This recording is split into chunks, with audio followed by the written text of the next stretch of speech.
when I was 21.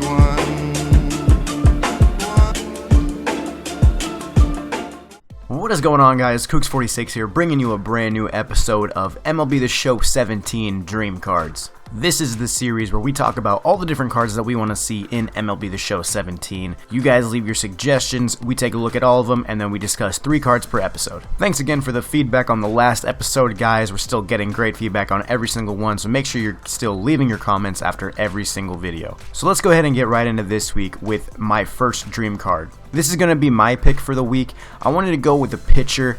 I wanted to go with a starting pitcher because I really feel like we could use some better starting pitcher options in the game next year. This player was a really dominant pitcher when he was at his prime. He was incredible. He was one of the top pitchers in the league. You know, like this was the guy right there. I'm talking about Jason Schmidt from the Giants. Now, if I'm going with any season, I'm going with 2003.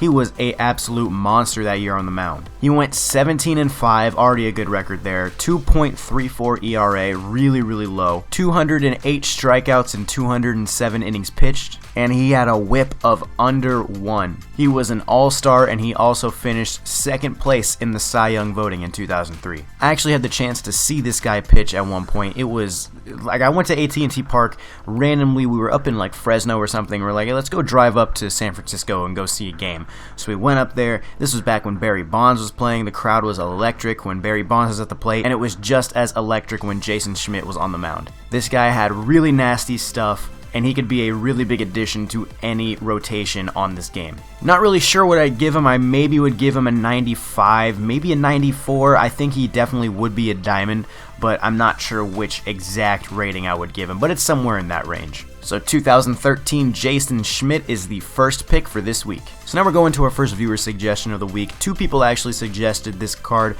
Thank you, Liam Baseball and JD Gennaro, for giving me this suggestion. They want to see a flashback Giancarlo Stanton. One of them said 2013, the other one said 2014, so I took a look at both seasons to really compare, and it's easily 2014 Giancarlo. This dude was an all-star, finished second place in the MVP voting, and rightfully so. 288 average with 37 bombs and 105 RBIs. He slugged 555. You know Stanton, bro. You guys know how much of a beast this dude is at the plate. This dude just absolutely rakes. Any ballpark he goes to, you guys see how far these balls fly. It's just like, this guy can hit the ball better than anyone in the league when he's on his game. He did strike out a lot. He had 170 strikeouts this year, so I can't really go a full 99 overall because that's a lot of Ks, man. That's a pretty high amount.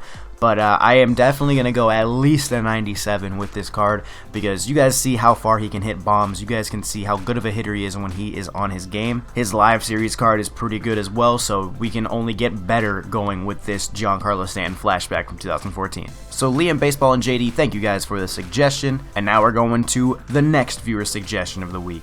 We've had a couple people suggest this card. This card has been kind of a hot one on all the other videos, but I haven't really got a chance to talk about him yet. So Paul Rosa Jr., Ricardo, Nick, Gildahouse Gaming, and Zach Walker, you guys got your wish. Rickey Henderson is a dream card. Now, the main reason Rickey Henderson is going to be a dream card is because of the absolute monster 1982 season where he stole 130 bases. And you guys know me, I don't like bunt cheesers. I think the base running in MLB The Show is totally broken. So I was a little hesitant going for a major speed card, but you know what? You just gotta accept the fact, man. This dude had an amazing season, and he should probably have a card in the game. 1982 was his 4th season in the big leagues. He hit 10 home runs with 51 RBIs with a 267 average. Like I said, guys, the main thing is he stole 130 bases. This dude was an absolute freaking little spider monkey on the bases. This dude can move. He definitely was an all-star. He finished 10th place in the MVP voting, which is pretty good. But like I said, guys, it's harder for me to get behind a speed card when it's all about bunt cheesing and it's all about base running.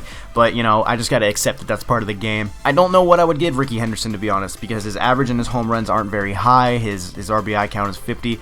I'd give him maybe a 96 because he can steal a lot of bases. He's a multiple tool player. He has a lot going for him. But if he was a full 5-tool player with speed and power and contact and all these type of things, yeah, he would be more of a 99, but I gotta give him more of like a 96 overall, somewhere around that range. But dude, 130 stolen bases, that is something you just can't ignore. So there you guys have it. Those are gonna be the 3 dream cards for this week. We talked about Jason Schmidt, we talked about Rickey Henderson, and Giancarlo Stanton. Make sure you guys leave your comments down below in this video to let me know your thoughts and any other dream cards you would like to see. I choose 2 viewer suggestions each week for this series, so make sure you guys are throwing your comments down there. You can leave as many as you like. Anyway guys, that's going to do it for this episode of MLB The Show Dream Cards. I really hope you enjoyed. If you did, you know what to do. Hit the like button down underneath. Make sure you guys subscribe so you never miss any episodes of MLB The Show 17 Dream Cards. And guys, that is all I have for you today, so I hope you enjoyed, and until the next video, I will see you later.